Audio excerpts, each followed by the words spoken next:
कुछ लोग कहते हैं संजय शर्मा जो है वो बहुत विरोध करते हैं सरकार का और वो एंटी नेशनल हो गए हैं विरोध करते करते। मैं ऐसे लोगों की सोच का स्वागत करता हूं, वो ऐसे ही सोचें। लेकिन चर्चित बड़े अखबारों में जितना मैंने अखिलेश यादव की सरकार के खिलाफ छापा उतना किसी ने छापा हो तो मैं कल अखबार बंद कर दूंगा। अखिलेश जी नहीं कहते तो उनके आसपास के लोग तो कहते ही होंगे। ये हिम्मत ही नहीं। अच्छा, बदायूं से ये मन बना कर आए थे कि जो भी सरकार होगी उसकी क्लास लगाएंगे। हमेशा वो काम किया पत्रकारिता में जो जनता से जुड़ा हुआ था, जनता से जुड़े सवाल थे। तो अमित शाह जी कहते हैं कि पत्रकार को एक्टिविस्ट नहीं होना चाहिए, मैं तो यहाँ पूरा एक्टिविस्ट हो गया। और इस खुरपेची पत्रकार को जवानी में क्या नेता भी बनना था, नेतागिरी का शौक था। उधर वहाँ गंभीरता पूर्वक से ये विमर्श चल रहा था कि संजय शर्मा को भी गोरखपुर से उनके खिलाफ चुनाव लड़ा गया। खुश कैसे रहते हैं? इतनी सारी समस्याएं, इतनी सारी परेशानियों के बीच में भी सरकार से सीधे भिड़ रहे हैं, फिर भी चेहरे पर हंसी है। मैं दिन भर खुराफात सोचता हूँ। आज के दौर में और जो दौर गुजर चुका है उसमें सबसे बड़ा डिफरेंस क्या देखते हैं आप? अब राजनेता भी छिछोरे हो गए हैं, पत्रकार भी छिछोरे हो गए हैं। हेट्रेड बढ़ रही है समाज के अंदर, हम देख रहे हैं बहुत सारी घटनाएं ऐसी आती हैं। तो उस हेट्रेड का सबसे बड़ी जो वजह है वो क्या आज के दौर की पॉलिटिक्स है? उनका वोट बैंक ही इस बात से बड़े रहेगा कि हिंदू मुसलमान से नफरत करे, मुसलमान हिंदू से नफरत करे। खुद ही को कर बुलंद इतना कि हर तकदीर से पहले खुदा बंदे से खुद पूछे, बता तेरी रजा क्या है। अल्लामा इकबाल की ये पंक्तियां आज मुझे इसलिए याद आ रही हैं क्योंकि मैं एक ऐसे शख्स का पॉडकास्ट करने के लिए यहाँ बैठा हूं जो सेल्फ मेड पर्सन है। बदायूं से शुरू हुआ सफर किस तरह से लखनऊ पहुंचा, फिर दिल्ली होते हुए अब तो मिडिल ईस्ट में तहलका मचा रहा है। तो 4 PM के बनने की कहानी और 4 PM को बनाने वाले की कहानी दोनों आज जानेंगे संजय शर्मा की जुबानी। बहुत बहुत स्वागत है सर आपका। शुक्रिया बहुत बहुत हिमांशु। और मुझे बड़ा असहज सा लग रहा है कि मेरे बारे में तुम बातचीत कर रहे हो, तो मुझे ये बड़ा वो अजीब सा लग रहा है। सर आप खबरें बताते हैं, हम सब खबरें बताते हैं दिन भर, लेकिन जो खबरों के पीछे असल दुनिया है और खबर बनाने वाले जो स्तंभकार हैं उनके बारे में भी दर्शकों को पता होना चाहिए। हाँ, दर्शक कहेंगे ये बढ़िया अपने चैनल पर बैठ के अपनी बातें करते हो। लेकिन कुछ लोग तो ऐसे हैं जो जानना चाहते हैं। कुछ लोग नहीं, मैं तो कहूँगा सभी लोग जानना चाहते हैं। अच्छा, मुझे उम्मीद नहीं थी कि वो लोग मेरे बारे में भी जानना चाहते हैं। तुम कह रहे हो तो मान लेता हूँ। तो सबसे पहला सवाल तो ये है कि ये 4 PM जो नाम रखा गया है इसके पीछे की क्या कहानी है, क्योंकि लोग 4 PM को 8 PM से भी जोड़ देते हैं। हाँ, उस समय में तो 8 PM की शराब बड़ी मशहूर थी। 8 PM और मुझे याद है कि बहुत लंबे समय से 8 PM की बड़ी बिक्री रही शराब की। तो अखबार का नाम रखने के पीछे कारण ये था, हम शाम का अखबार निकालना चाहते थे। तो बहुत नाम आए, सांद समाचार, इवनिंग टाइम्स, सांद बुलेटिन। फिर हमको लगा कि अखबार में लोगों के हाथ में पहुंचने का टाइम 4 बजे होगा, तो क्यों ना इसका नाम ही 4 PM रख दो। तो केवल ये सोच कर कि अखबार पहुंचेगा आदमी के लिए 4 PM अखबार का नाम रख दिया। और फिर बाद में जब यूट्यूब चैनल शुरू हुआ तो लगा कि ये 4 PM बहुत अखबार बहुत ज़्यादा चर्चा में आ गया था, तो लगा इसी ब्रांड को आगे बढ़ाया जाए, तो 4 PM फिर यूट्यूब चैनल भी हो गया। अच्छा, 4 PM को खड़ा कर लिया, अब तो मिडिल ईस्ट तक धमक है और भी आगे बढ़ने की कहानियाँ हैं। लेकिन कुछ लोग कहते हैं संजय शर्मा जो है वो बहुत विरोध करते हैं सरकार का और वो एंटी नेशनल हो गए हैं विरोध करते करते। तो इसका क्या जवाब और किस तरह से जवाब देंगे आप? अगर कोई ये सोचता है कि मुझे यूपी की सरकार, मुझे केंद्र की सरकार से तीखे सवाल पूछने पे अगर मैं एंटी नेशन हूँ, मैं राष्ट्र विरोधी हूँ, तो मैं ऐसे लोगों की सोच का स्वागत करता हूँ। वो ऐसे ही सोचें, क्योंकि मैं सरकारों से सवाल पूछना बंद नहीं कर सकता।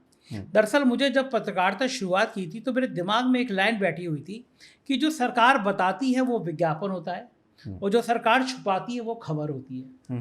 अब कुछ लोग मुझसे कहते हैं, बड़ा एक सहज सवाल कहते हैं कि सरकार कुछ अच्छा नहीं करती, आप अच्छा बोलते नहीं हो। तो मेरा जवाब ये होता है कि सरकार अच्छा काम करने के लिए ही आती है, वो हम पे कोई एहसान नहीं कर रही है, वो हमारा अच्छा काम कर रही है। हम लोगों ने उसको चुना ही इसीलिए कि वो अच्छा काम करे, लेकिन वो क्या काम गलत कर रही है ये बताना मीडिया की जिम्मेदारी होती है। मीडिया जब प्रधानमंत्री से सवाल करे तो वो पूछे कि 700-800 किसानों की मौत हो गई, तब आपको याद क्यों आया कि आपने किसानों के बिल वापस ले लिए। मीडिया को सवाल करना चाहिए कि 40 साल की सबसे बड़ी बेरोजगारी की दर इस समय क्यों है। मीडिया को सवाल करना चाहिए कि मध्यम वर्गीय परिवारों की कमर क्यों टूट गई, जबकि वो आपके कहने पे कोरोना में ताली बजा रहे थे, थाली बजा रहे थे, सब आपके भक्त थे, उनके ऊपर अत्याचार क्यों हो गया। अब मीडिया क्या पूछती है, आप थकते क्यों नहीं हैं, आप पर्स क्यों नहीं रखते? आप पर्स बटुआ रखते नहीं रखते हैं? आप इतनी एनर्जी कहाँ से लाते हैं? आपके अंदर क्या ईश्वर की सीधी लाइन आपके ऊपर कनेक्ट हो रही है? अब मैं तो ऐसे सहज सवाल, मैं बड़े मजे के सवाल पूछ सकता हूँ, मैं ये भी पूछ सकता हूँ, लेकिन फिर ये भी पूछूंगा कि भाई देश की हालत हो रही है, लोग कह रहे हैं आप कर क्या रहे हो? तो 2014 से पहले, तब फेसबुक मेरी देख सकते हैं, मेरा वीकली अखबार था वीकेंड टाइम्स, तब मैं भारतीय जनता पार्टी को बड़ा अच्छा लगता था, क्योंकि मैं तब बिल्कुल सवाल जो तीखे सवाल है कांग्रेस से करता था। एक बार मुझे अभी तक हेडिंग याद आई है, जब अन्ना आंदोलन चल रहा था, 2G स्कैम और ये सब चल रहा था, तो मैंने हेडिंग लगाई थी भ्रष्टाचारियों के सरदार और मनमोहन सिंह की फ़ोटो लगाई थी। हालांकि मुझे बाद में बहुत गिल्ट हुआ, क्योंकि सिख समुदाय का मैं बड़ा आदर करता हूँ। मुझे लगता है कि देश में बहादुर कौम है सिख, जो जान दे देती है, तो मुझे हेडिंग ही नहीं लगानी चाहिए थी। लेकिन मेरा आशय वो नहीं था कि सिख कम्युनिटी को करूँ, लेकिन मेरा आशय था मौन क्यों हूँ? आपके इर्द गिर्द जो लोग हैं वो सब करप्ट है, तो आप मौन क्यों? जैसे मैं उत्तर प्रदेश सरकार से भी सवाल करता हूँ कि योगी जी कहते हैं कि सामान लोग कहते हैं योगी पैसा नहीं लेता, लेकिन उनके आसपास के जितने अफसर हैं वो तो इतने भ्रष्ट थे। तो अब ये 2014 से ये पहले सवाल मैं केंद्र से करता था। अखिलेश यादव की सरकार थी 12 से 17 4 PM को उठा के देख लें। मैंने कई बार मंच से कहा है कि समाजवादी पार्टी की सरकार में चर्चित अखबारों में, मैं ये कहने को कोई 2 कॉपी छाप रहा है, 10 कॉपी छाप रहा है, उसकी बात नहीं करता, लेकिन चर्चित बड़े अखबारों में जितना मैंने अखिलेश यादव की सरकार के खिलाफ छापा, उतना किसी ने छापा हो तो मैं कल अखबार बंद कर दूंगा। मेरी दोस्ती थी, बहुत अच्छी दोस्ती थी उनसे, लेकिन अखबार की खबर छापने में कोई कोताही नहीं थी। DGP ने एक क्रिमिनल के पक्ष में लेटर लिख दिया था, तो मैंने हेडिंग लगाई थी DGP बिकता है बोलो खरीदोगे। एक मिनिस्टर थे, अब नहीं रहे वो, उन्होंने एक लड़के को गाली दी थी, मैंने गालियाँ छाप दी थी। गायत्री प्रजापति तो जेल में, उसका एक बहुत बड़ा कारण 4 PM है कि जितना हमने गायत्री के छापा उतना किसी ने नहीं छापा। तो एक लाइन खिंची हुई थी। मैं अखिलेश यादव जी से मिलने जाता था, लगभग हर महीने बुलाते थे मुझे, वो चाय पी लाते थे, और कभी ऐसा नहीं हुआ कि अखिलेश जी बाहर तक मुझे गाड़ी पे छोड़ने ना आए। बीच में कमरा होता था, जब वो निकलते थे मैं देखता था 5-6 कैबिनेट मिनिस्टर बैठे हुए हैं और वो बंदे मुझे लंबी देर तक बात कर रहे हैं उन्हीं के बीच से। लेकिन वो अखिलेश जी की बड़प्पन है, गाड़ी में बैठ जाऊं जब तक ड्राइवर चल ना दे, शीशा नीचे हो जाए, वो जाते नहीं थे। एक मुख्यमंत्री इतना सम्मान दे रहा है और आप उसके खिलाफ लिख रहे हो। तो मैं ये देखता था यार, मैं इनके सब्र की सीमा देखता था, ये कब मुझसे कहेंगे कि क्यों छाप दिया। तो एक अच्छा, अखिलेश जी नहीं कहते तो उनके आसपास के लोग तो कहते ही होंगे। ये हिम्मत ही नहीं। जब बॉस कंफर्ट है तो चमचों की क्या हिम्मत। बाद में अब लिखते हैं कुछ संगी साथी, मैं एक मोनू सिंह नाम है शायद नौजवान का, मैंने उसकी पोस्ट पढ़ी एक दिन कि ये संजय शर्मा जो मैंने सरकार के खिलाफ लिखा, बोले यही तेवर है। हम जब स्टूडेंट थे लखनऊ यूनिवर्सिटी के और संजय जी का अखबार आता था 4 PM, मन करता था आग लगा दो दफ्तर में। हमने करवाया, अखिलेश भैया से कहा कि देखिए ये अखबार आपके खिलाफ लिखता है, तो अखिलेश जी ने कहा इससे सीखो कि हमारी कमियां बताता है। एक कार्यक्रम किया था मैंने अभी हयात होटल में, तो अखिलेश जी गेस्ट थे, सामने बैठे हुए थे, तो मैंने यही बात कही कि अखिलेश जी सामने बैठे हैं, मैं तो इनके खिलाफ सबसे ज़्यादा छापता था, लेकिन एक सीमा थी कि एक लाइन थी, मैं इनसे काम को नहीं कहूँगा, ये मुझसे खबर को नहीं कहेंगे। हम दोनों ने पालन किया, हम दोनों आज भी अच्छे दोस्त हैं। मैंने उनको काम को नहीं कहता था, वो मुझसे खबर को नहीं कहते थे। पत्रकार के नेता के बीच में लाइन होनी चाहिए। अखिलेश जी ने उसी कार्यक्रम में मेरे 4 PM के भाषण में कहा कि जब खबर छपती थी तो कई लोग मुझसे आके कहते थे कि ये तो आपके खिलाफ लिखते हैं और आप इनको बिठा के चाय पिलाते हैं। तो मैंने कहा इस बोले कि कार्रवाई की भी कहते थे, अफसर ये कर दीजिए वो कर दीजिए। तो मैं लोगों से कहता था कि इससे सीखो, ये सरकार की कमियां बताते हैं और ऐसे निंदक नहीं दिया राखी आंगन कटी छवा है। तो बोले ऐसे लोगों को तो पास में रखना चाहिए। तो ये मैं मानता हूँ डेमोक्रेसी में मीडिया का अपना यही स्थान होना चाहिए कि जो आप सरकार से सवाल पूछो। अब तो चाटुकारों की भाड़ होते थे ना, भाड़ों की लाइन लगी हुई है लंबी चौपड़ी, ऐसे सरकार की छापड़ी में एक लंबी लाइन है। अंजना ओम कश्यप, रूपकला लियाकत, रजत शर्मा, सुधीर चौधरी बिछे जा रहे हैं। कोई अपनी शर्म नहीं, कोई लिहाज नहीं, लाइन लगा के चमचागिरी में करे। यार सरकार से सवाल पूछना भूल गए, विपक्ष से सवाल पूछते हैं। पत्रकार का काम विपक्ष की आवाज़ बनना होता है, सरकार की कमियां बताना होता है, जनता की आवाज़ सुनना होता है, कोई करता ही नहीं। अब उसमें आप कह दो सरकार से सवाल पूछ रहे हो तो आप राष्ट्र विरोधी हो, आप राष्ट्र के खिलाफ हो, इसमें मैं कुछ कर नहीं सकता। भैया उनका मन है, अपना कहते रहिए आप, कुछ तो करिए, कुछ तो लोग कहेंगे, लोगों का काम है कहना। अच्छा, बदायूं से ये मन बना कर आए थे कि जो भी सरकार होगी उसकी क्लास लगाएंगे? मन जैसी कोई चीज़ नहीं होती है कि वहाँ पे बदायूं में जब पत्रकारिता शुरू की थी, एक जिले के संवाददाता थे, तब भी ऐसी खबरें लिखने का मन करता था कि जैसे लोग हिल जाएं कि यार ये खबर है। बदायूं में करते थे, बरेली में आए, बरेली में स्टार न्यूज़ में आए, ETV में काम किया, तब भी ऐसी खबरें ढूंढी जो जन सरोकार की खबर हो, जैसे सिस्टम हिलता हो।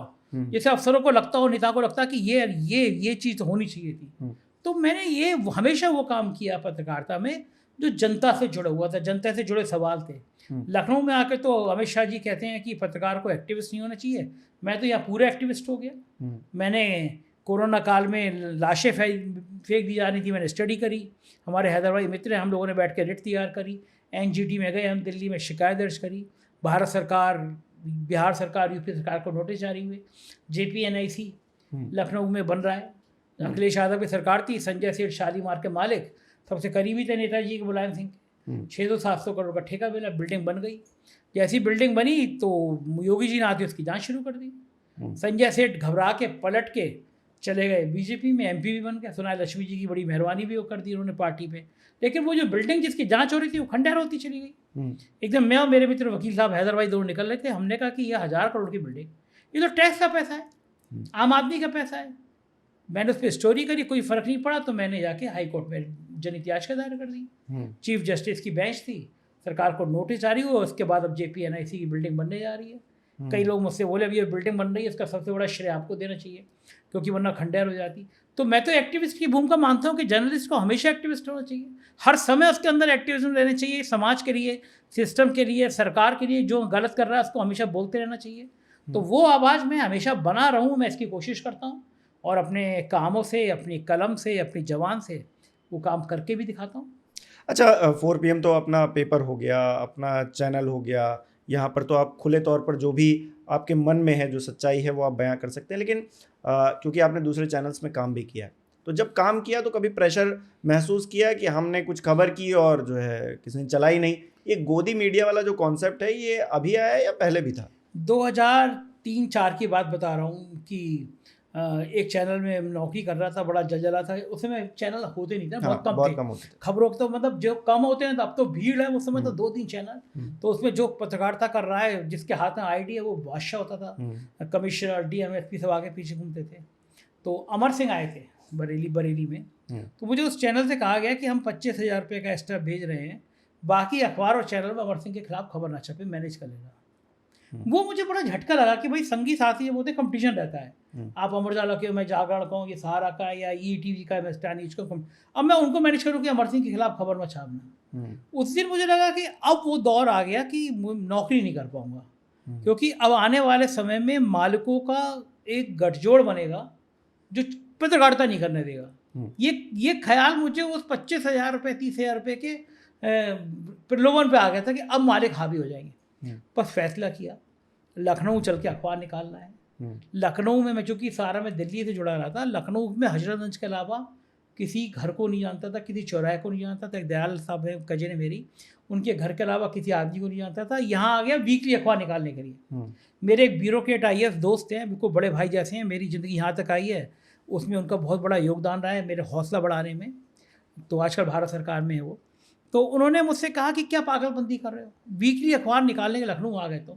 लखनऊ की तुम्हें ABCD नहीं पता, एक इतना बढ़िया कैरियर, एक इतने बढ़िया चैनल का तुम छोड़ कर आए हो, बेकार हो जाओगे। या वीकली अखबार तो ब्लैकमेल समझते हैं लोग। तो मैंने हंसते हुए कहा कि देखना आप, इस वीकली अखबार से एक दिन प्रदेश का मुख्यमंत्री मेरे घर आएगा। तो हंसे बोले हाँ सब ऐसे ही सोचते हैं, 15-20 हज़ार अखबार छपते हैं यार। बड़ी मेहनत करी उस वीकली अखबार को जमाने के लिए। लखनऊ में वीकली अखबार निकालना सपने जैसा था। और 2005 के आसपास की बात बता रहा हूँ। 4 PM तो 15 में शुरू हुआ। 10 साल तक उस वीकली अखबार को निकालना, सफ़र करना, वो अपने आप में एक अनूठा अनुभव था कि मैं एक वीकली अखबार से अपनी पहचान बना रहा था। पूरे देश में पहचान बनी थी। इतना अच्छा वीकली अखबार निकला नहीं था सालों से। और फिर 4 PM निकला। एक दिन मुख्यमंत्री, एक मैगजीन निकाली थी मैंने, कंपटीशन की, तो मुख्यमंत्री जी के यहाँ से फ़ोन आया और मुख्यमंत्री जी घर पे आए। तो जब आए अखिलेश जी घर पे आए, जैसे ही गए तो मैंने पहला फ़ोन अपने उन ब्यूरोक्रेट दोस्त को कहा। मैं कहा देखिए, मैंने आपसे कहा था ना कि एक दिन अब मुख्यमंत्री मेरे घर पे आएंगे लखनऊ में।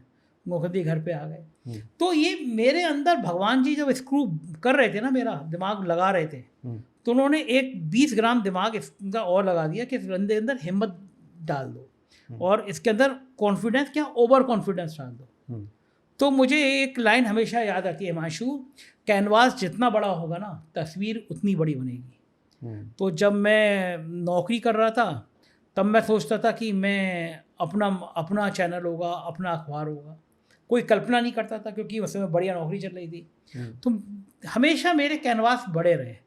मेरी इतनी वर्तमान स्थिति, आर्थिक स्थिति, सामाजिक स्थिति इतनी मजबूत नहीं होती थी, लेकिन मेरे को तस्वीर बड़ी बनाने में बड़ा मज़ा आता था। मैं खबर की दुनिया का आदमी, लेकिन एक दिन बम्बई गया सालों बाद, मन में आया कि कोई नया काम करना चाहिए। जूहू में ऑफिस खोला, 4 PM म्यूजिक लॉन्च कर दिया। 4 PM म्यूजिक के लिए गाने, चूँकि मेरी पत्नी बहुत अच्छा गाना गाती हैं तो दिमाग में संगीत रहता था, 4 PM म्यूजिक लॉन्च कर दिया। 4 PM बॉलीवुड लॉन्च कर दिया। बॉलीवुड की दुनिया बहुत अच्छी लगती है, पिक्चरें मैं बहुत देखता हूँ।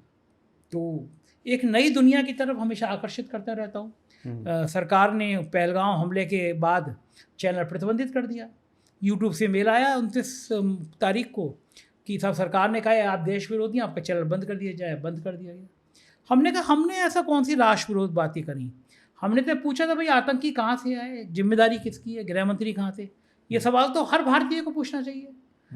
कोई जवाब नहीं मिला। वो तो कपिल सिब्बल जी का शुक्रिया और गवई साहब ही की बेंच थी। हम गए और सरकार को 1 हफ्ते के अंदर जवाब देने को नोटिस जारी हो गए कि आपने किस वीडियो के आधार पर बंद किया। हमने तो कुछ कहा ही नहीं है। हम तो भारत के लिए खिलाफ कहना तो छोड़ो, सोच भी नहीं सकते। ये देश ऐसा है, हम इसके लिए जान दे सकते हैं अपनी। तो सरकार का जवाब तो था नहीं। तीसरे दिन हमारा चैनल खोल दिया गया और 7वें दिन तारीख थी तो सरकार की तरफ से आए वकील ने कहा कि हमने अपना आदेश वापस ले लिया, चैनल खोल दिया गया।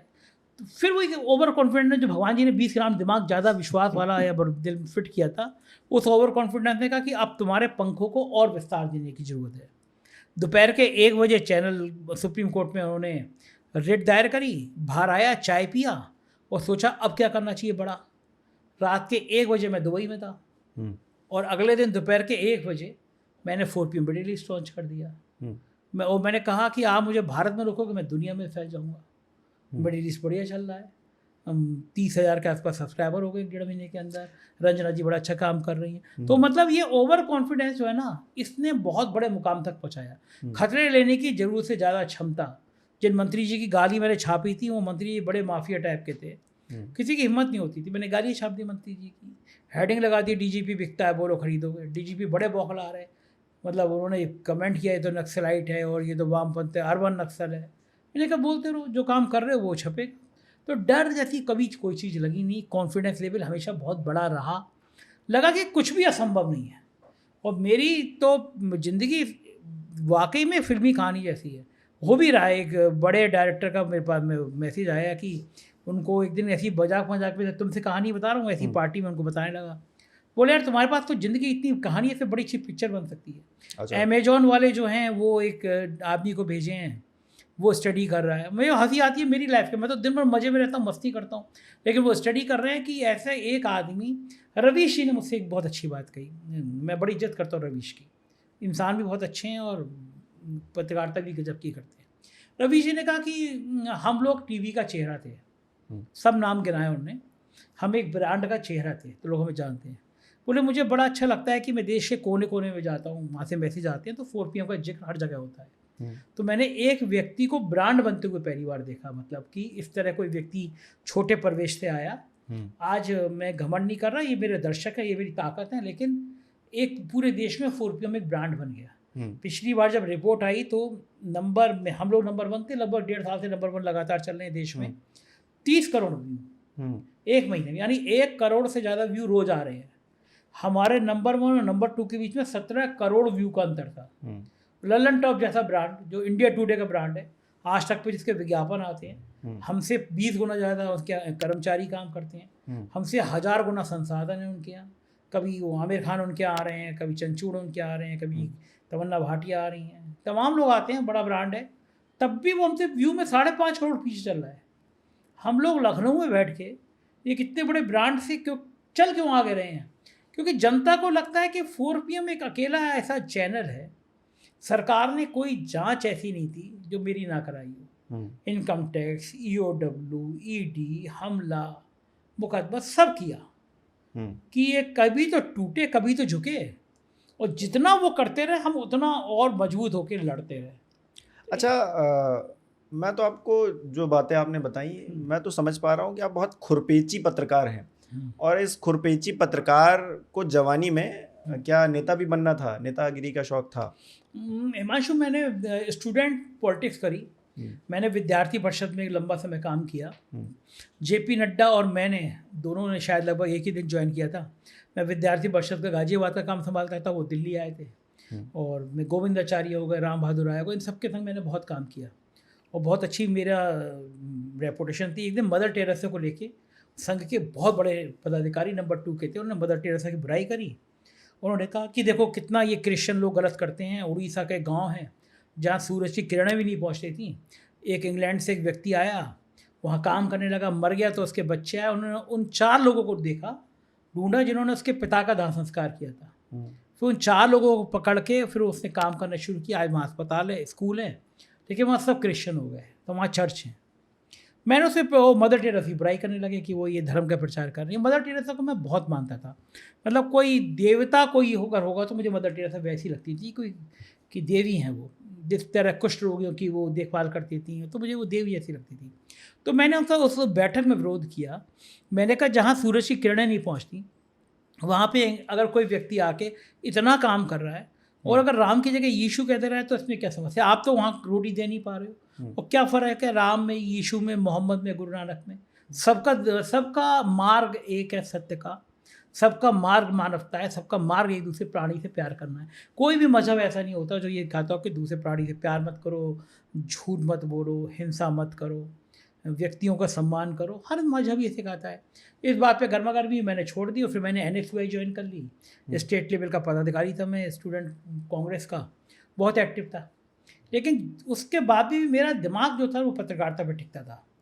तो फिर मैंने सोचा कि अब नेतागिरी मेरे बस की नहीं है, मैं पत्रकारिता करनी है। नहीं, ये ख्याल पहली बार कब आया कि चलिए आपने एक घटना का जिक्र किया तो आपने कहा कि पॉलिटिक्स नहीं, लेकिन पत्रकारिता, मतलब एक पत्रकार पॉलिटिक्स की तरफ या फिर जो पॉलिटिक्स है, पॉलिटिकल जो नेता हैं वो पत्रकारिता की तरफ बड़े ही, मतलब उस भावना से नहीं देखते हैं, उस चीज़ को, प्रोफेशन को बहुत ज़्यादा एक दूसरे के टकराव के तौर पर देखा जाता है। तो आपके दिमाग में ये दोनों टकराव हुए क्या कभी? नहीं, मैंने कभी सोचा ही नहीं, क्योंकि जब मैं इस लायक हुआ कि मैं पॉलिटिक्स में एक्टिव में पॉलिटिक्स में आऊँ तो मेरे पास बहुत सारे विकल्प थे।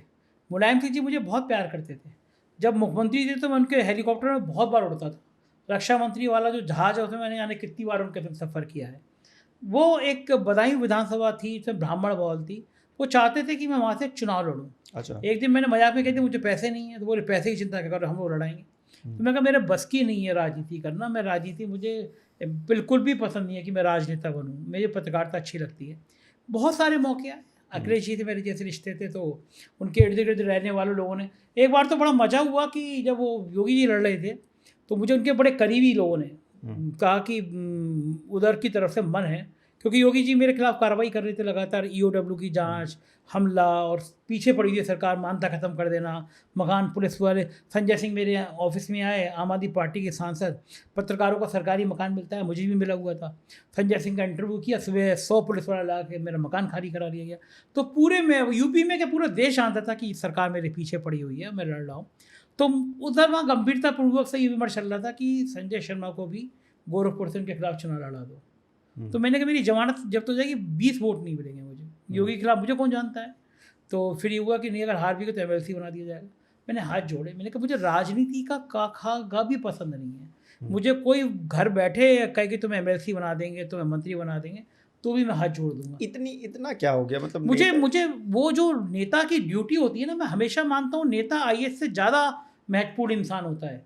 लोग IAS अफसरों को सम्मान देते हैं, नेताओं को घृणा की दृष्टि से देखते हैं। मैं मानता हूँ नेता ज़्यादा काम करता है। मैंने नेताओं को देखा है करीब से। मुलायम सिंह जी रात के 2 बजे 1:30 बजे सोते थे, 4:30 बजे उठ जाते थे। इस आदमी को नींद ही नहीं आती थी, 3 घंटे की नींद थी मुलायम सिंह की। और 4:30 बजे उठ के वो आदमी 8-10 किलोमीटर वॉक करता था। मैं देखते रहता था कि इनको होता क्या है। मैं भी कभी कभी उनके संग होता था। 1:30 बजे सो, सुबह 5 बजे तक उनका शिव कुमार जी और भरत सिंह, 2 सिक्योरिटी अफसर थे, दबाया खड़ा देते, नेताजी बुला रहे हैं। तो मतलब मैं कहूँ कि दूसरा मैं कहता हूँ कि नेता को हर 5 साल बाद इम्तिहान देना होता है। हर 5 साल बाद चुनाव होगा। उसको दिन भर शादी में, ब्याह में, किसी के पैदा होने में, किसी के मरने में, थाने में, कचहरी में, दिन भर वो जनता के संग जुड़ा रहता है। मैं कर ही नहीं पाऊंगा इतना काम। मुझे अपनी औकात पता है ना कि मैं 10 लोगों का काम नहीं करा पाऊंगा। और दूसरा मेरा पढ़ना लिखना सब बंद हो जाएगा।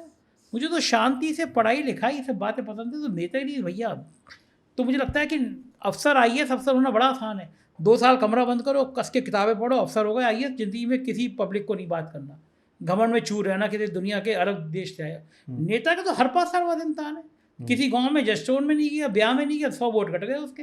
बेचारा दिन भर वो पब्लिक के लिए काम करता है। तो मुझे लगता है कि मेरी नज़र में ब्यूरोक्रेट के मुकाबले में नेता ज़्यादा अच्छे हैं, क्योंकि बेईमान तो ब्यूरोक्रेट ही बनाते हैं ना। तो लेकिन नेता बनना बड़ा मुश्किल है भाई। जनता की काम करना, संवाद करना। कम से कम मेरी हैसियत तो नहीं थी जो मैं राजनीति की तरफ देखता, और मेरे दूर दूर तक ख्यालों में राजनीति में जाना नहीं है। मुझे अपनी पत्रकारिता पढ़ना, गाने सुनना, किताबें पढ़ना, पिक्चर देखना मेरी बहुत पसंद है। अच्छा, कुछ लोग कहते हैं कि ये पत्रकार जो है, ये इनका काम ही है कि आप किसी का विरोध कर दीजिए, आप किसी का समर्थन कर दीजिए। पढ़ते लिखते ये है नहीं, और इनको पढ़ाई लिखाई में मन लग रहा होता तो ये IAS PCS बन जाते, पत्रकारिता क्यों करते? ये पत्रकारिता को बहुत दोयम दर्जे का साबित करने की कोशिश करते। उन लोगों को क्या कहेंगे? हमारी शादी नहीं हो रही थी, मतलब लड़का क्या करता है, पत्रकार है। उस दौर में क्या, लड़का जब ठलुआ होता था तो या तो पत्रकार होता था या वकील होता था। तो मतलब ये दिमाग में ये माना जाता था इसका कुछ नहीं है, पत्रकार हो गया। मैं एक बार एक यहाँ के पत्रकारिता के स्टूडेंट्स की क्लास लेने गया, तो मैंने एक चीज़ और सिखाई। मैंने देखा खासतौर से नौजवानों की बात समझना चाहिए। पत्रकार बनते ही कुछ घमंड अंदर से पैदा होने लगता है कि आप जाने आपके अंदर जाने कितनी ताकत आ गई है। तो मैंने उस क्लास में कहा स्टूडेंट से कि ये हमेशा याद रखना, मैंने हमेशा याद रखा कि अपने अंदर ये घमंड मत आने देना कि तुम कुछ एक्स्ट्रा कर सकते हो दुनिया में। दूसरा, सामने वाले को सम्मान जितना दोगे ना उतना कामयाब बनोगे, जितना विनम्र होगे उतना कामयाब बनोगे। फिर मैंने उदाहरण दिया कि एक सिपाही जिसको तुम बहुत हल्की भाषा में बात करते हो, तुम जिंदगी जो लगा देना तुम सिपाही नहीं हो सकते। लेकिन वो सिपाही घर पे जाएगा, आज क्या अब नौकरी बंद, सुबह वो पैंट शर्ट जीन्स पहनेगा, डायरी उठाएगा, वो पत्रकार हो जाएगा। तो वो तुम्हारा पेशा 24 घंटे में कर सकता है, तुम नहीं कर सकते उसका पेशा। इसी दिमाग में रखो, सम्मान दो। तो मेरे दिमाग में ऐसा रहता था कि पत्रकारिता बाकी में टफ थी, कैरियर खराब था, अब तो और टफ हो गई है। अब तो बिल्कुल आपको पार्टी का प्रवक्ता बनना पड़ेगा, मेन चैनल में जा रहे हो। तो मेरे को तो लगता था, चूँकि मुझे लिखना पढ़ना, पहला लेटर पता है हिमांशु मेरा कब छपा था? पहले संपादकीय में लेटर जाया करते थे संपादक के पेज पे। मैं 6th क्लास में पढ़ता था ना, तब मेरा लेटर छप गया था अखबार में, 6ठी क्लास में। तो लिखने की आदत, तुम सोचो 6ठे क्लास में आदत थी कि मैं 6ठे क्लास में मैंने लेटर छपवा दिया था अपना अमर उजाला में। तो ये था कि लिखना चूँकि लिखना और पढ़ना मेरी दीवानगी थी। मैं अभी भी, मेरे घर 8 अखबार आते हैं, रात को 2 बजे भी घर पहुँचता हूँ तो 2:30 बजे तक, पहले अगर सुबह अखबार नहीं पढ़ा तो 8 अखबारों को पढ़ता हूँ। तो पढ़ने की आदत अभी भी मेरे पास कम से कम 1000 किताबें होंगी, जिसमें से 700 से ज़्यादा किताबें मैं पढ़ चुका हूँ। पहले कोई उपन्यास आता था तो दीवानगी की तरह सब काम बंद करके 3 घंटे 4 घंटे तो उपन्यास खत्म नहीं हो जाता था, मैं कुछ करता नहीं था। पढ़ने से अच्छी कोई आदत नहीं है। आपकी किताबें जीवन में सबसे अच्छी दोस्त हैं। जिसने किताबों से प्यार कर लिया उसने ज़िंदगी में हर एक से प्यार कर लिया। अच्छा, पत्रकारिता करते हुए ये दिमाग में नहीं आया कि इसमें पैसा, आपने शादी का भी जिक्र किया, मैं अभी उस पर आऊँगा धीरे से कि आप पत्रकारिता कर रहे हैं क्योंकि पत्रकारिता में उतना पैसा नहीं, उतना फेम भले एक टाइम पे आप कहिए हो सकता है, लेकिन पैसा बहुत लिमिटेड है, और जिन लोगों के पास है वो बहुत मतलब ऊपर क्लास के हैं। तो ऐसा नहीं लगा कि पैसे के चक्कर में अब कोई दूसरा देखा जाए धंधा? बहुत अच्छी बात पूछी हिमांशु तुमने। मेरे को जब मैं बदायूं में पत्रकारिता कर रहा था तो मेरे दिमाग में ये आया कि जो तुमने सवाल पूछा मैंने भी सोचा कि पत्रकारिता में बहुत पैसा नहीं है, क्या किया जाए। तो मुझे लगा कि एक कोई बिजनेस किया जाए जो पत्रकारिता के पेशे से जुड़ा हो। तमाम ख्याल है, ठेकेदारी करो, ये करो। मैं कहा ये तो बड़ा गंदे ख्याल है, क्या ठेकेदार पत्रकारिता का। फिर लगा कि प्रिंटिंग प्रेस एक ऐसा, पब्लिकेशन हाउस एक ऐसा चीज़ है जो हमारे पेशे से जुड़ा है। तो बदायूं की पहली ऑफसेट प्रिंटिंग मशीन मैंने लगाई थी। अच्छा। मुझे कागज़ नापना भी नहीं आता था, लेकिन मैंने एक मशीन खरीद लगाई ऑफसेट की, और मैंने उस मशीन से, बदायूं की पहली ऑफसेट थी, तो लोगों ने, मैंने लोन वोन लेके लगाई मशीन। पहले साल भी सारा पैसा आ गया क्योंकि पहली मशीन थी और पंचायत के चुनाव आ गए थे। तो वो इतना ज़्यादा मेरा प्रिंटिंग प्रेस पे आया, 24 घंटे में 18 घंटे मशीन चलती थी। तो मुझे को लगा कि ये पेशा एक ऐसा पेशा है जिसके संग में मैं जी सकता हूँ, पत्रकारिता कर सकता हूँ। जब लखनऊ में आया, वीकेंड टाइम्स निकाला था शुरू में, तो कहीं और छपवाने जाते थे, तो आज मशीन बंद है, आज ये है, तो मैंने अपनी मशीनें लगाई। और फिर मैंने सोचा कि कभी निर्भर नहीं रहना पड़े सरकारों पे। कॉलेजों की प्रिंटिंग करी, बैंकों के काम लिए, संग संग किए पत्रकारिता के। मुझसे एक आध जना बड़ा मुंह सड़ा के बोला, अरे आप बिजनेस भी करते हैं, आप पत्रकारिता भी करते हैं। मैंने कहा मैं अखबार को बिजनेस ही नहीं बनाता ना, बिजनेस करता हूँ, प्रिंटिंग प्रेस चलाता हूँ, लेकिन अखबार को बिजनेस नहीं बनाता। ये नहीं करता अखबार के साथ धंधा करूँ। तो मेरे को मानना ये है कि मैंने एक पत्रकार से कहा, ऐसी वो थे, हमारी नौकरी चली गई और वो डिप्रेशन में जा रहे थे। मैंने कहा यार मैं तुम्हारी जगह होता ना तो मैं चाय की दुकान भी खोल लेता। अपना काम करना, मेरे पिता ने कहा था, समझाया था एक दिन, अपना काम कभी छोटा नहीं होता। तुम इस ऑफिस में भी देखते हो, मैं आता कोई अगर नहीं होगा तो मैं उठ के झाड़ू लगाने लगता हूँ, मैं बर्तन भी धो दूंगा, मुझे कोई शर्म नहीं है। मैं अगर 2 लोगों को, स्टाफ को देखूं कि वो खाने के बर्तन उठा के नहीं रख रहे हैं तो बजाय मैं चिल्लाने के, कई बार मैं उठा के अपने आप बर्तन धोने शुरू कर देता हूँ। ज़िंदगी में ऐसा बर्तन दोबारा नहीं रखेंगे। दुनिया का कोई काम छोटा नहीं होता। मैंने पत्रकारिता की शुरुआत करी तो मेरे एक बॉस थे, वो चाहते नहीं थे मैं पत्रकारिता में आऊँ, तो उन्होंने मुझे अखबार के सर्कुलेशन की जिम्मेदारी दी। सुबह 4 बजे उठ के मुझे अखबार देखना पड़ता था कि कहाँ का गया। मुझे अभी तक याद है, 1-2 बार ऐसा हुआ कि जैसे एक सर्किल में 25 अखबार जा रहे हैं, होकर नहीं आया, तो मैंने उस दिन वो 25 अखबार लोगों को घरों में भी डाले हैं। तो मैं ये बता रहा कि अब वो एक एरिया था, 25 अखबार 30 अखबार जा रहे हैं और नहीं आया होकर, जिम्मेदारी हुई। तो मुझे कोई शर्म ही नहीं थी, मैंने साइकिल पर रखे अखबार, मैंने अखबार भी डाल दिए। लक्ष्य एक था कि पत्रकारिता में रहना है, छोड़ा चैनल तो अपना अखबार चलाना है। मैं सोचो कौन रिस्क लेगा, एक स्थापित चैनल जिसमें स्टार न्यूज़ जैसा कि चैनल मैं बरेली में था, जो अब ABP हो गया है, वो चैनल थे नहीं वहाँ पे। उस चैनल का बरेली का मैं इंचार्ज, क्या जलजला मेरा, और मैं लखनऊ आ जा रहा हूँ वीकली अखबार निकालने के लिए, जिस शहर को जानता नहीं हूँ मेरे को। लेकिन मेरे को तस्वीर दिखती है हमेशा कि ये काम, वही 20 ग्राम अलग से भगवान जी का स्क्रू, ओवर कॉन्फिडेंस कि ये मैं कर लूँगा, करूँगा कैसे नहीं, ये ख्याल जो है ना, करूँगा कैसे नहीं, तो वो ख्याल मुझसे बहुत काम करा देता है। कभी गच्चा नहीं खाया इस ख्याल को चक्कर में? मुझे अभी तक तो गच्चा मिला नहीं। मैंने जो भी काम किया, देखो YouTube चैनल शुरू किया, बढ़िया चल गया, और मुझे भगवान जी की, ईश्वर की जो ताकत है उसकी हमेशा, ख्वाजा की हमेशा ताकत मेरे साथ रहती है। यूपी के चुनाव चल रहे थे, डिबेट मैंने शुरू करी, नेशनल चैनल के डिबेट में व्यूज मैं देखता था कि 500 लोग देख रहे हैं, 2000 देख रहे हैं। मैंने एक दिन डिबेट खत्म करी, 6 लाख लोग देख रहे थे। अचानक यूपी के डिबेट मेरा चैनल बंद। मैं यूट्यूब को लिखूँ, कोई जवाब ना आए, मैं समझ गया हैक करा दिया, उन्होंने बंद करा दिया। मैंने फेसबुक पे लिखा कि मेरा चैनल हैक करा दिया गया है, बंद करा दिया गया है, और मैं 4PM यूपी के नाम से नया चैनल बना रहा हूँ। और कांग्रेस ने, आम आदमी पार्टी ने, सब ने लिखा कि हम मूवमेंट करेंगे, आंदोलन करेंगे। 3 दिन बीत गए, 4PM यूपी बन गया।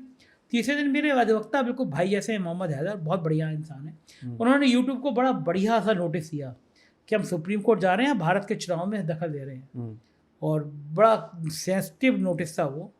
यूट्यूब ने डर के हमारे चैनल खोल दिया हमारा, और ये एपोलॉजी मैंने की, गलती स्वीकार करी कि हमारा चैनल कंप्रोमाइज़ किया गया था। अब हम क्या करें, एक दूसरा चैनल बन चुका था 4PM यूपी, 10-20 हज़ार सब्सक्राइबर भी बन गए थे उसके। तो हमने कहा यार चलो एक काम करते हैं कि यूपी का एक अलग चैनल बना देते हैं, यूपी की खबरों का। 4PM यूपी बन गया।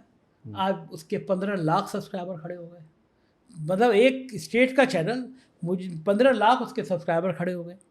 गुजरात का चुनाव आने को हुआ, हमें नोटिस आ गया इनकम टैक्स का, 10 सालों की, सब बताओ, समझ गए कि गुजरात पे हम बोल रहे हैं, इससे आ गया। हमने हैदर भाई को कहा कि तुम इन नोटिस को अदालत से निपटो, हमने 4PM गुजरात बना दिया, तो उसके भी 4 लाख सब्सक्राइबर होने जा रहे हैं।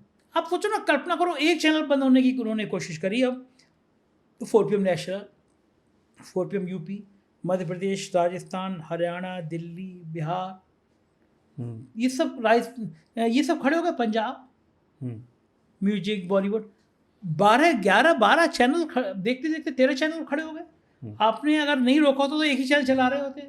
हमारे दिमाग में ख्याल ही नहीं आता कि अब और भी नहीं जा सकते हैं।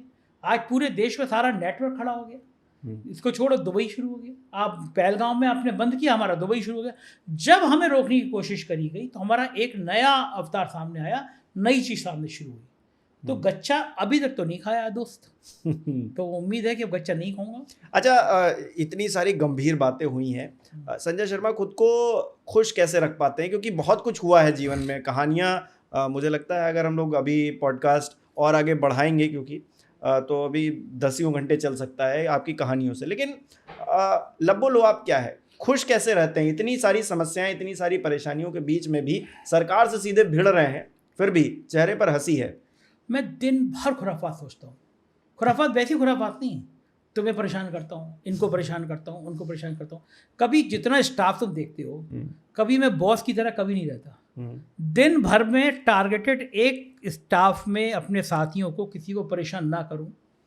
तो मेरे को अब जैसे मैं अभी इस पॉडकास्ट से पहले का मैं सीन बताऊं बहुत मज़ेदार। मेरी आंखों में दर्द होता था कई दिनों से, मैं बहुत चूंकि लगातार मेरी आंखों पे बोझ पड़ रहा है और मेरी एक आंख एक्सीडेंट से मेरा ऑपरेशन भी हो चुका, तो अभी डॉक्टर को दिखाने गया तो उसने कहा कि आप गर्म पानी से रुई से सिकाई करते रहो अपनी आँख की, वरना आपकी आँख और ख़राब हो सकती है।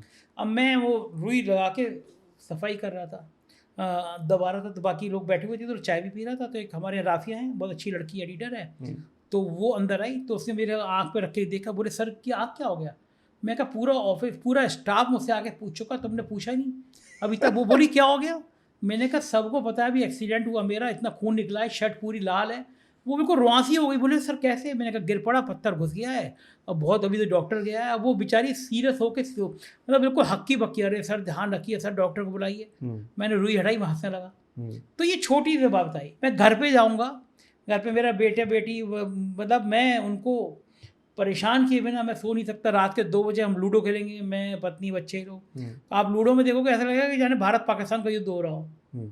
तो हर समय में मुझे आपने उदास नहीं देखा होगा। मैं लाइफ को पूरे मस्ती के संग 24 घंटे में जीने वाला इंसान हूँ।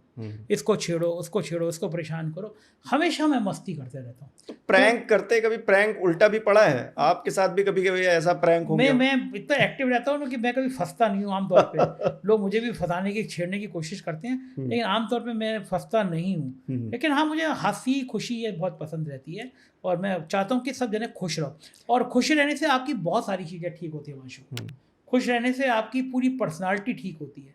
तो जितना आप भी खुश रह सके, और मैं तो ये हमेशा कहता हूँ कि आपको ये टेस्ट करना है कि भगवान आपसे खुश है दुखी है, तो एक ही चीज़ का फार्मूला है, 24 घंटे में कितने घंटे खुश रहते हैं देख लो। अगर ज़्यादा घंटे खुश हो इसका मतलब भगवान खुश है, ज़्यादा घंटे दुखी इसका मतलब भगवान दुखी है। अभी प्रियंका है हमारे यहाँ, मैंने उनको ऐसी कहानी, फर्जी कहानी बता दी कि मैं बड़ा परेशान हूँ, ये हो गया, मैं एक फ़ैसला करने वाला हूँ, और डर गई। हम दूसरे ऑफिस में गए, वहाँ नीति सुष्मिता के सामने, कि उनको हमने पहले बता दिया था। और प्रियंका बड़ी टेंशन में कि सर ऐसा परेशान है ये। बीच में हम खाना खाते खाते मैं बड़ी जोर से हंसा। मैं यार तुम्हें दो क्यों कर रही हो? कुछ नहीं हूँ। अब मैं 2 दिन से वो बेचारी प्रियंका परेशान थी कि मैंने ऐसी कहानी बता रखी थी। अब वो जो है ना, ये एनर्जी बूस्टर होते हैं। मतलब मजाक में हंसी मजाक छेड़खानी सब बूस्टर होते हैं।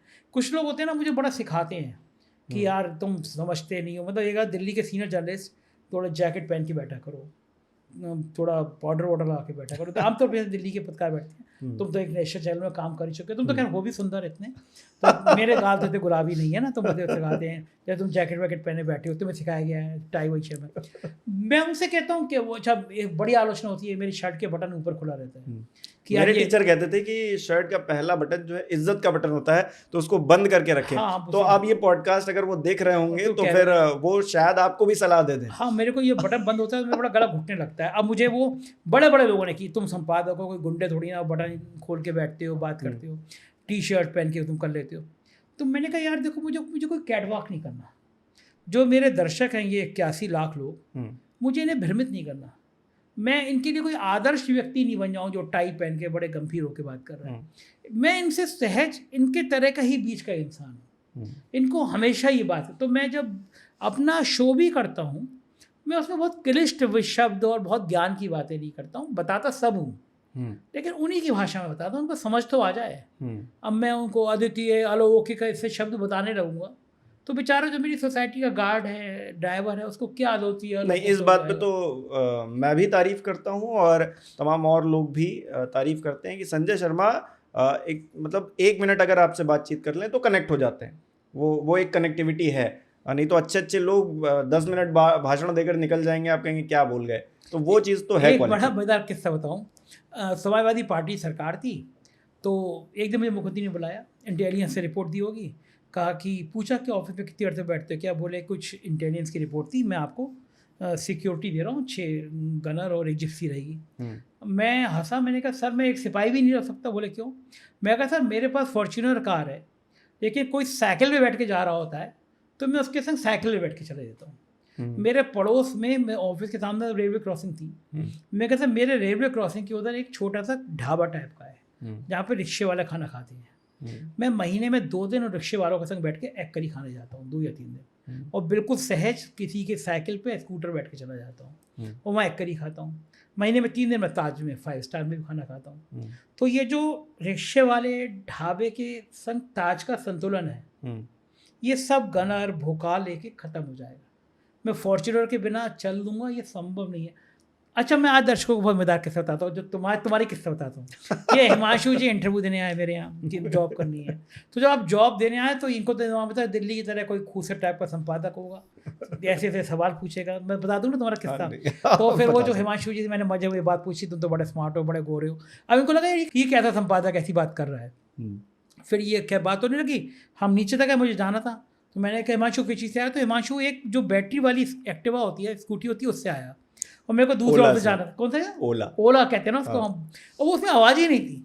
मैं कहा इसमें तो आवाज़ ही नहीं हो रही है। तो हिमांशु बोले हाँ ये आज गाड़ी थी, भैया की गाड़ी ले आया। मैं कहा मैं चलाऊँ?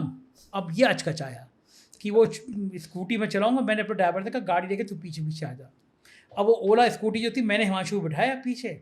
अब हिमांशु को ये डर लग रहा था कि एक तो समझ में नहीं आ रहा था या संपादक है या पागल है, एक्टिवा लेके चल दिया मेरी, और लग रहा गिराना दूँ। लेकिन मुझे बड़ा मज़ा आया, मैं चलाया। अब तुम बताओ कि कल्पना कर सकते हो, तुम जिस संस्थान में इंटरव्यू देने गए हो उसका संपादक बैठ के तुम पीछे बैठो, मैं तुम्हारी एक्टिवा नहीं, वो बड़ा सरप्राइजिंग बात इसलिए थी दर्शकों, क्योंकि मैं एक संपादक से मिल रहा हूँ, संपादक मेरी स्कूटी चला रहे हैं, मैं पीछे बैठा हूँ और फॉर्च्यूनर कार जो है हमारे पीछे आ रही है। तो ये अपने आप में बड़ा ही मतलब फिल्मी सीन था कि जो मेन हीरो है वो स्कूटी चला रहा है, पीछे हम बैठे हुए हैं और पीछे फॉर्च्यूनर आ रही है उनकी। अब जिस आदमी के पास फॉर्च्यूनर होगी वो आदमी किसी की स्कूटी चला रहा होगा, ऐसा होता नहीं है। लेकिन अब सर की महिमा अपरंपार है। जैसे मेरी नीचे प्रिंटिंग मशीन लगी हुई थी, एक दिन मैं निकल रहा था तो जो सफाई करते हैं प्रिंटिंग प्रेस की, वो 4 लोग बैठ के खाना खा रहे थे, 3 लोग। तो उन्होंने मुझसे हर आदमी पूछता है खाना खा लीजिए सर, ये एक सहज था बाहर है। अब उसको पता था कि मैं खाना तो मतलब कोई भी जो आपके सफाई कर्मी हो बैठ के खाना खा रहे हो तो आपको पता है कि वो आपको पूछना है, लेकिन बॉस 3 शुक्रिया कह लिख जाएगा। मैं बैठ गया, मैंने क्या खा रहे हो तो उन्होंने बताया, आधी रोटी तोड़ी, मैंने सब्जी रखी, मैं खाता हूँ हमारे खाना। मैंने तो खाना खा लिया, मैंने उनकी आंखों में आंसू देखे। अब इसमें मेरा क्या चला गया? आधी रोटी बड़ी स्वादिष्ट थी, उन्हीं की रोटी थी, और मैं उसमें घमंड करूँ कि यार नहीं मैं तुम्हारे संग खाना नहीं खाऊंगा। कभी मैं भी उस स्टेज में था जहाँ रिक्शे वाले खाना खा रहे होते थे। आज मैं इस स्टेज में हूँ कि मैं लगातार 5 स्टार में खाना खा सकता हूँ। जिस दिन ये संतुलन बना कर रख गए ना कि 5 स्टार में खा रहे हो, लेकिन यहाँ पे बैठ के मैं तो भैया हर 10 दिन में मेरे ऑफिस के पड़ोस में नाले के ऊपर वो भटूरे समोसे बनते हैं, छोले बनते हैं। मैं तो 15 दिन बाद कुछ ना खाऊँ वहाँ नाले के ऊपर खड़े होकर तो मेरा दिन ही नहीं बनता।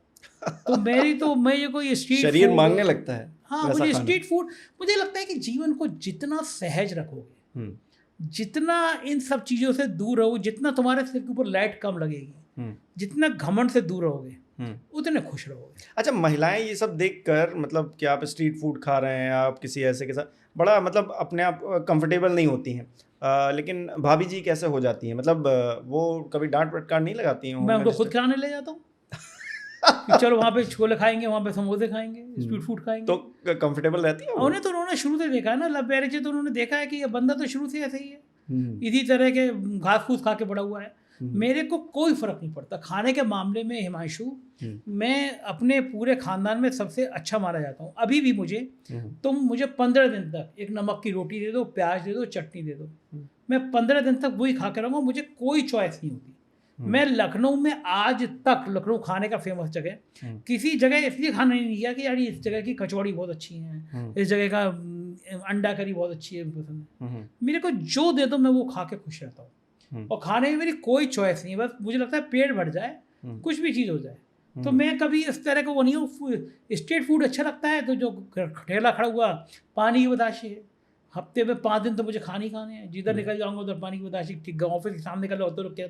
मुझे लगता है कि ये सहजता जीवन में अंतिम समय तक रहनी चाहिए। और यही सहजता क्या भाभी जी को पसंद भी आई? क्योंकि दर्शकों को जानकर थोड़ी हैरानी भी होगी कि सर ने लव मैरिज तो की है, लेकिन 10-15 साल संघर्ष भी किया है। तो हम ये जानना चाहते हैं कि मुलाकात कैसे हुई, और फिर ये 10-15 साल का जो संघर्ष रहा, और इस बीच अपना करियर भी बनाना है, इस बात की भी टेंशन कैसे मैनेज हुआ? बदायूं में एक बार मंदिर सजते हैं तो एक हमने 2 सुंदर लड़कियां देखी, हमको लगा तब हम 10th में थे, हमको लगा ये सुंदर लड़कियां बताई मैं कैसे, देखा वो जिला गन्ना अधिकारी बताई, गाड़ी में बैठ गई। हमको लगा 6 अफसर की, हम साइकिल से पहुँचे, पता लगा यहाँ रहती हैं, मोहल्ले में मालूम किया आस पड़ोस में, पता चला गाना अच्छा गाती हैं, हम स्टूडेंट लीडर थे। तो फिर हमने 2 साल 1.5 साल लग गए सब मालूम करने में। फिर हमने एक फंक्शन रखा म्यूजिक का, तो हमको पता था कि हर स्कूल की एंट्री मंगाएंगे, इनकी स्कूल से इनकी एंट्री आ जाएगी, वही वो इनकी एंट्री आ गई। हम प्रोग्राम अनाउंस कर रहे थे, इन्होंने गाना गाया, कोई सागर दिल को बहराता नहीं है, हमें फर्स्ट प्राइज को मिलना ही था, हमने सर्टिफिकेट रोक लिया इनका। अगले दिन साइकिल से प्रमाण पत्र इनके घर चले गए कि आपको प्रमाण पत्र रह गया। अब घर में बड़े खुश हो गए, मम्मी ने चाय पिलाई, वो चाय फिर बाद में वरमाला में कन्वर्ट हुई 15 साल बाद।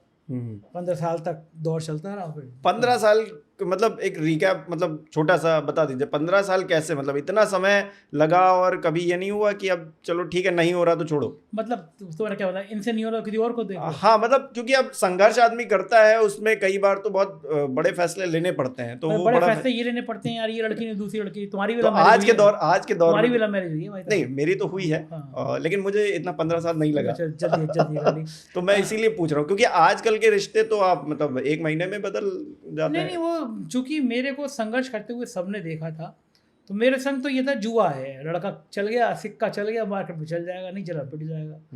तो मेरे सिक्के चलते हुए देखे थे लोगों ने कि कभी ऐसा ग्राफ मेरा यूँ बढ़ा, कभी यूँ नहीं, वो यूँ हो जाए, यूँ हो जाए, यूँ हो जाए, ये नहीं, मेरा ग्राफ जिंदगी के मोड़ तक यूँ चल रहा है, कभी नीचे ढला नहीं आया। तो इन्होंने भी देखा था बंदे के ग्राफ ऊपर ही जा रहा है, काम का बंदा है, सिक्का सही है, शायद ये सोच के कि लड़का अच्छा है, शादी कर ली।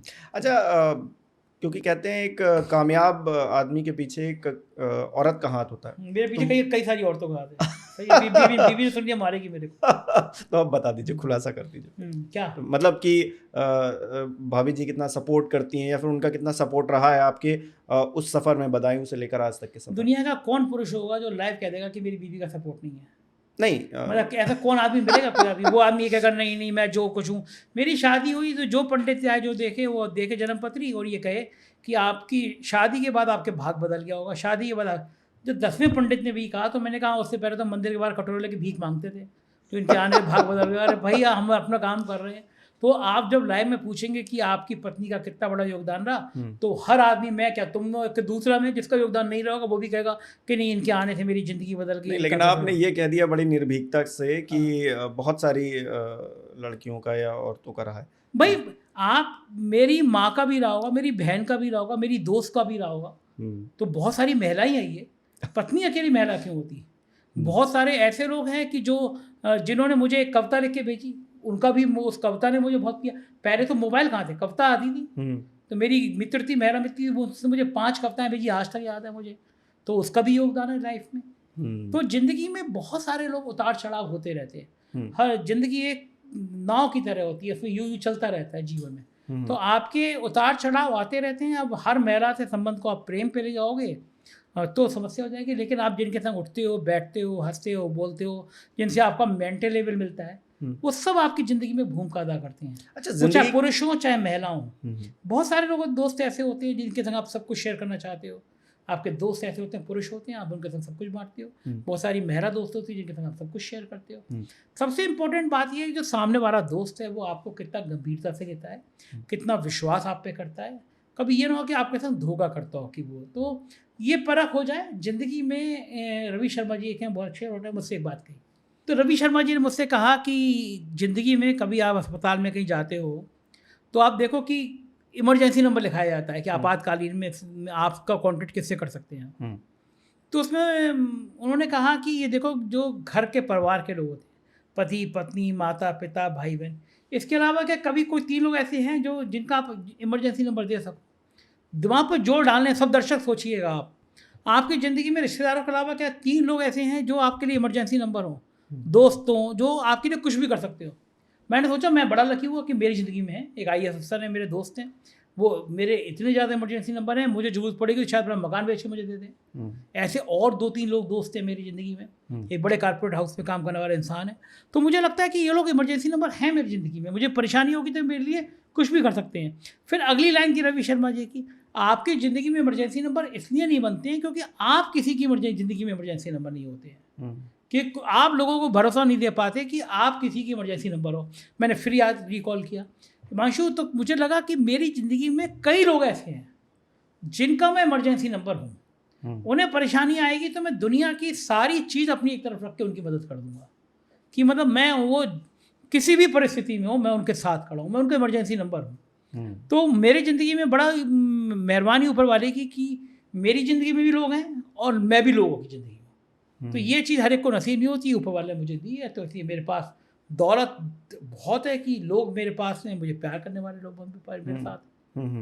अच्छा, डर और पैसा, ये दो चीज़ें ऐसी होती हैं जो आदमी को घुटने पर ला सकती हैं। मतलब कोई भी अगर आप ये दो पाइपलाइन आपकी कट कर दे या फिर आप पर वो चीज़ें हावी हो जाए तो फिर आप जो है कुछ नहीं कर पाएंगे। तो डर भी आपको नहीं हिला पाया, पैसा भी आपको ऑफर हुआ वो भी नहीं हिला पाया, तो ऐसा क्या मतलब माइंडसेट है कि दोनों चीज़ें आप पर हावी नहीं हो पाई? देखो, डर मुझे कभी लगा नहीं, बचपन से लगा नहीं। पैसे की हालत मैंने बहुत विषम परिस्थितियाँ देखी हैं लाइफ में। मेरे पास रिचार्ज कराने के लिए 250 रुपये भी नहीं, वो दौर भी देखा है मैंने। और मेरे पास खूब सारे पैसे आते हुए भी देखे मैंने। अब तो यूट्यूब भी खूब सारे पैसे देता है। मैं कभी परेशानियों में बहुत, जब मेरे पास 250 रुपये नहीं थे तब भी मैं इतना खुश था, तब भी ऐसी छेड़खानी करता था। आज मेरे पास सब कुछ है तब भी मैं ऐसी छेड़खानी करता हूँ। तो मेरे को उस भाव में रहना परिस्थिति ने हमेशा सिखाया है। और मेरे को फिर वो कोई समस्या नहीं है कि मेरे पास फॉर्च्यूनर रहेगी, मेरे पास एक्टिवा रहेगी तो परेशानी हो जाएगी। मैं माइंड सेट हमेशा इतना रहता हूँ कि जिसने दिया है वो उसको लेने का हक है। आप अच्छे कर्म करते रहो। हमेशा मैं पूजा में ये ध्यान करता हूँ कि मेरे हाथ से किसी गरीब का दिल का ना दुखे, परेशान ना करूँ मैं, किसी गरीब को किसी को धोखा ना दूँ, इतनी मदद करते रहना ईश्वर। मैंने कभी आज तक अपनी पूरी ज़िंदगी में दावा कर सकता हूँ मैंने किसी को धोखा नहीं दिया। और मैं बिल्कुल 100% कह सकता हूँ जिसने मुझ पर भरोसा किया मैंने उसको कभी धोखा नहीं दिया। सबसे फेवरेट पर्सन कौन रहा आपका? मैं खुद। इससे अच्छा इंसान कहाँ मिलेगा तुम्हें ज़िंदगी में? लेंस लगा कर ढूंढोगे तब भी नहीं मिलेगा। ओनली संजय शर्मा, अकेला मॉडल संजय शर्मा। तो इसकी सवाल ही बेकार है, इसमें क्यों पूछना? अच्छा, जाओ देखो और देखो संजय शर्मा कितना अच्छा है। अच्छा, कभी ऐसा होता होगा कि मन उदास है या फिर मतलब अच्छा नहीं लग रहा है, तो संजय शर्मा क्या करते हैं उस टाइम? पहले मैं क्या करता था, मैं 2-4 पैक पीता था, गज़ल सुनता था। इधर 4 महीने से मैंने सोचा कि अब थोड़ा वजन कम करना है, ड्रिंक्स बंद कर दी 3-4 महीने से। तो मुझे सबसे ज़्यादा टेंशन होती है, पिक्चर देखने चला जाता हूँ। और लोग पिक्चर हॉल में भी मोबाइल देखते हैं और ये बात करते हैं। मैं पिक्चर देखने ऐसे जाता हूँ जैसे मैं कहीं मंदिर में पूजा करने जा रहा हूँ। जैसी पिक्चर स्टार्ट होगी मोबाइल ऑफ कर दूंगा। और मुझे पिक्चर चल रही होती है, मैं कुछ सोचता ही नहीं, मैं सिर्फ पिक्चर में रहता हूँ। इंटरवल में खोलूंगा फिर बंद कर दूंगा। 3 घंटे में मेरा सब परेशानी खत्म हो जाती है। तो मेरे को एक बहुत बड़ा माध्यम है मूवी, बॉलीवुड मुझे अट्रैक्ट करता है। तो अगर कभी मन उदास हुआ, परेशानी हुई, तो या तो गज़ल सुनता हूँ। गज़ल मुझे बहुत पसंद है। अपने यहाँ बालकोनी में पेड़ों के बीच में बैठ जाता हूँ और गज़ल सुनता रहता हूँ या पिक्चर देखने चला जाता हूँ। हालांकि ऐसे मौके कम आते हैं। काम इतना तुम लोगों ने दे दिया ना कि उदास होने का मौका नहीं मिलता। रात के 1:30-2 बजे तो काम करते हैं, तो कहाँ उदास होंगे? उदास होने के लिए भी समय चाहिए ना। हाँ, जिसके पास समय ही नहीं उदास होने का, उसका विकल्प ही नहीं है, तो कैसे उदास होगा वो? अच्छा, जो राजनीतिक परिप्रेक्ष्य है आज का दौर जो है उसको लेकर मतलब कैसा लगता है आपको? जो आपने एक लंबी पत्रकारिता का अनुभव है आपको, तो आज के दौर में और जो दौर गुजर चुका है उसमें सबसे बड़ा डिफरेंस क्या देखते हैं आप, सामाजिक तौर पर भी और राजनीतिक तौर पर? अगर पत्रकारिता के हिसाब से देखूँ तो राजनेता और पत्रकारिता के रिश्ते बड़े अच्छे होते थे। गंभीर चिंतन होता था, गंभीर बातें होती थी। अब राजनेता भी छिछोरे हो गए हैं, पत्रकार भी छिछोरे हो गए हैं। तो वो गंभीरता की बातें, वो राजनीति की बातें, वो तार्किक बातें होती नहीं है। नेताओं के और पत्रकारों के रिश्ते बहुत खराब स्तर के रहते हैं आमतौर पे। वरना पहले होते थे, कभी आप बैठ जाओ पुराने नेताओं के पास, तो उनके पास गंभीर चिंतन होते थे, गंभीर बातें होती थी। एक दूसरे के प्रति शत्रुता नहीं होती थी। वो उनके पास जा रहे हैं, उनके पास जा रहे हैं, 1-1 घंटे कॉफ़ी हाउस में डिस्कशन होते थे। अब ना नेता पढ़े लिखे रह गए और ना पत्रकार इतने पढ़ते लिखते हैं। तो अब बहुत अंतर ये आ गया है कि, और ख़ास तौर से इलेक्ट्रॉनिक मीडिया ने पत्रकारिता बहुत ख़राब की है। पढ़ने लिखने वाला दौर जो अखबार का होता था ना, जिसमें 5 पन्ने लिखने पड़ते थे, अब वो क्या है कि इलेक्ट्रॉनिक बाइट देनी है, 2 मिनट की बस पीटीसी, फिर खबर, फिर पीटीसी, ख़त्म खबर। तो इस दौर ने बहुत अंतर ले आया है नेताओं में पत्रकार। अच्छा, ये जो हेट्रेड बढ़ रही है समाज के अंदर, हम देख रहे हैं बहुत सारी घटनाएं ऐसी आती हैं, तो उस हेट्रेड का सबसे बड़ी जो वजह है वो क्या आज के दौर की पॉलिटिक्स है या फिर कुछ और है? ऑफ कोर्स सिर्फ पॉलिटिक्स। उनका वोट बैंक ही इस बात से बड़े रहेगा कि हिंदू मुसलमान से नफरत करे, मुसलमान हिंदू से नफरत करे, बाकी समुदाय तो सेकेंडरी हो जाते हैं। तो वो नफरत की खेती जितनी बढ़ा देंगे उतना वो कामयाब हो जाएंगे। तो ऐसे दौर में पत्रकारिता के भी ये कर्तव्य है कि इस दौर में वो इतने एक्टिव हो जाएं, ऐसी बातें करें कि ये देश मोहब्बत से चलेगा। तो ऑफ कोर्स कि केवल पत्र राजनीति है इसके नफरत का कारण, और कोई दूसरा कारण नहीं है। राहुल गांधी को क्या देश का प्रधानमंत्री बनना चाहिए?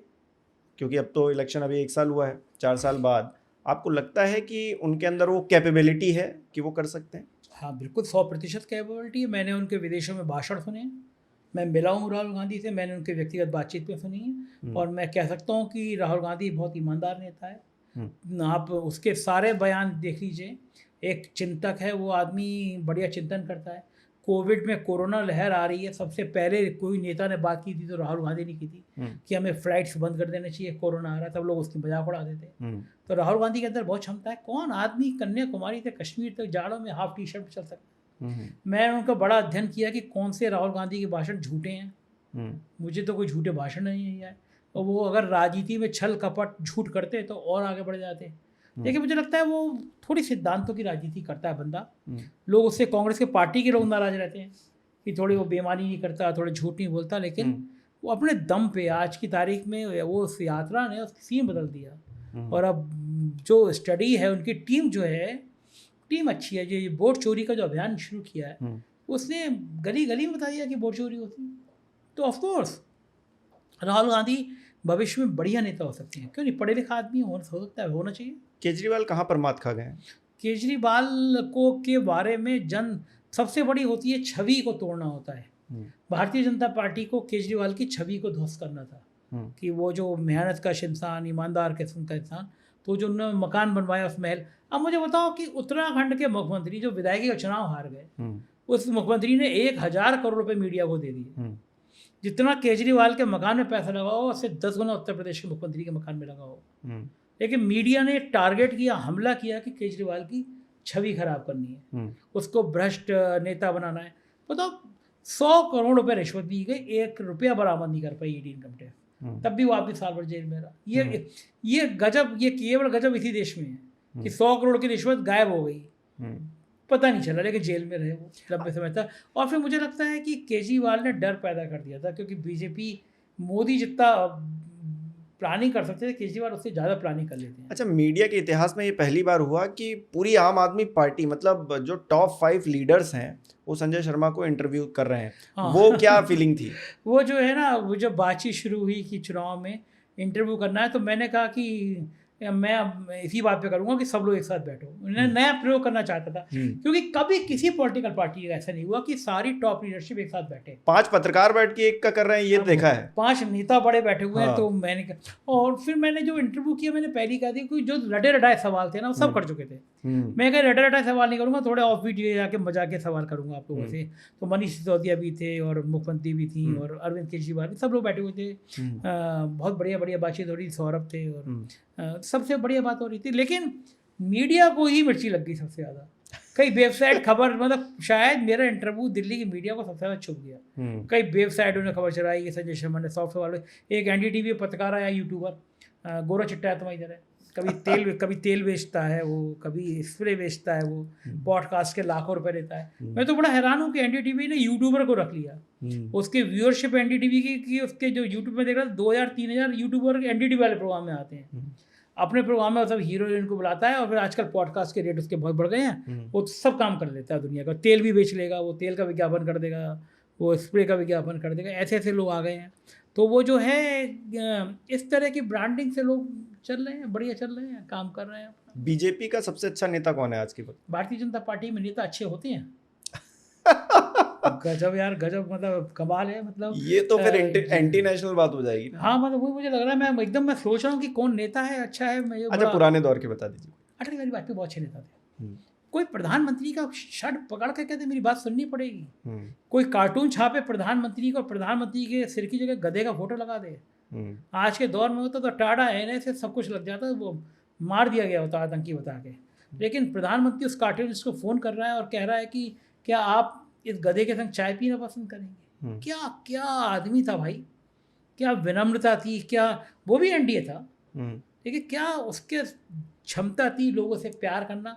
जिस नेता के अंदर संवेदनशीलता नहीं है, जिसके अंदर अपनत्व तो नहीं है, बंधुत्व तो नहीं है, वो नेता किसी काम का नहीं है। आप डरा के, सिकंदर भी आया था, हिटलर भी आया था, मुसोलिनी भी आया था, कौन किसको याद रखता है? आप भी अटल जी के किस्से लोग याद करते हैं। ये उनका कॉलर पकड़ के बात कर लेना, तो इसमें प्रधानमंत्री थोड़ा ही छोटा हो जाता है। प्रधानमंत्री चाहता तो जिसने पकड़ के कहा मेरी बात सुनो, 4 जूते पड़वाता, और अभी तो 3 साल तक जेल में भिजवा देता, जो अब कर सकते हैं प्रधानमंत्री। जब तो खैर कोई जा ही नहीं सकता उनके पास तक।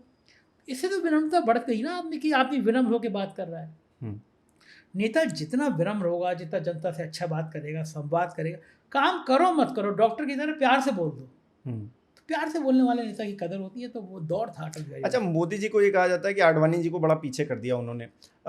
जब मोदी जी प्रधानमंत्री की शपथ ले रहे थे तो एक व्यक्ति ने सोशल मीडिया पर लिखा कि आडवाणी जी की इतनी इज्जत कर लीजिए कि कम से कम एक दिन का पीएम ही उनको बना दीजिए, तो बेचारे जाते जाते, मतलब उनकी लंबी उम्र हो, हम तो यही कामना करते हैं, तो जाते जाते वो ये दिन तो देख लेते कम से कम। तो आप इस कथन को किस तरह से देखते हैं? वो जो है राजनीति का सिद्धांत होता है, जिस सीढ़ी पे चढ़ो सीढ़ी को सबसे पहले गिराओ। तो मोदी जी ने वही किया। आडवाणी जी उसकी सीढ़ी से बचा दिया था उनको गुजरात के मुख्यमंत्री से, तो उस सीढ़ी को उनको गिराना था, उन्होंने गिरा दिया। मोदी जी की राजनीति यही रहती है कि जिस संजय जोशी एक टाइम में बड़े करीबी थे, संजय जोशी गए, आडवाणी गए, तो हर एक व्यक्ति की राजनीति करने का सिद्धांत होता है। मोदी जी का ये है कि कोई सेकंड लाइन नहीं, जो सेकंड लाइन बनी खत्म।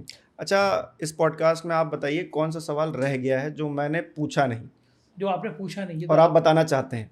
मेरे को तो मैं तो बताने बैठूंगा तो कल रात तक भी खत्म हो जाएगा। नहीं, मतलब मेरी जिंदगी में इतने किस्से हैं, अगला पॉडकास्ट में करेंगे बाकी किस्सों की बात। ठीक है, इसका क्योंकि मेरी पार्ट 2 आएगा फिर। हाँ, मेरी जिंदगी में बहुत सारे ऐसे किस्से हैं जो दर्शक सुनेंगे तो हंसेंगे, और बहुत सारी बेवकूफ़ियाँ मेरी हैं जिस पे हंसेंगे।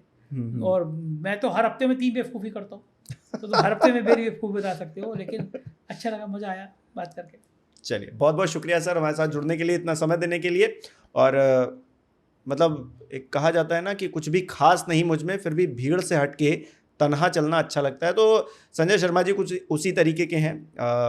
व्यक्तित्व किस तरह का है आपने कुछ झलक देखी है, और अगला पॉडकास्ट करेंगे तो और भी झलक आप देखेंगे। लेकिन ये पॉडकास्ट आपको कैसा लगा हमें कमेंट करके ज़रूर बताइएगा। इसे लाइक करना, शेयर करना मत भूलिएगा, और हमारे चैनल को अगर सब्सक्राइब नहीं किया है तो वो तो ज़रूर करना है आपको। बहुत बहुत धन्यवाद।